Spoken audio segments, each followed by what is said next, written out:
عم الحلاوه دي مالون نوير يا جدعان. ايه اللي عمل مالون نوير امبارح يا جدعان؟ ماتش تحفه. عامل ماتش من احلى الماتشات اللي لعبها حرفيا. مالون نوير بعد السيزون 24 ان هو ساب نطلع البايرن، كان برضه على نفس الملعب، سبب ان يخلي البايرن النهارده تكسب 2-1. مان اوف ذا ماتش، شايط عليه 20 تسديده، شايل منهم اكترهم. يا جدعان عالمي، يا جدعان عالمي بجد بجد.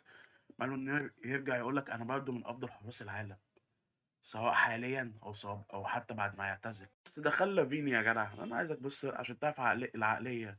ده خلى فيني يطلع يقفل له الزاويه، يطلعه شمال او يمين اقصد، عشان يقفل له الزاويه ومنزعلش. منا مدريدي انا مش عارف فيني يلعبها كده اساسا. شب خلصت الدنيا، مرقصها يا جدع شبه ماتش السيتي. انما شوطه غريبه، تصرف ذكي من مالون نوير بامانه. لقطات الماتش برضو الكره دي، يا جنابري ايه الاستهتار ده؟ بامانه بجد بجد جول ما يتضيعش. يا جدع انت والجون، خدها يا عم وكمل وشوط. ارجع واقول لك اللي ممكن يخسر البايرن الماتش الجاي الواد ده اوباميكان. الكره دي تضيع يا مؤمن، يا مؤمن ده انت جوه الستة ياردة تضيعها. مؤمن ايه صحيح؟ حرام الكره دي تضيع وضاعت. يلا لايك وفولو وشير الفيديو، متنساش تصلي على النبي. سلام.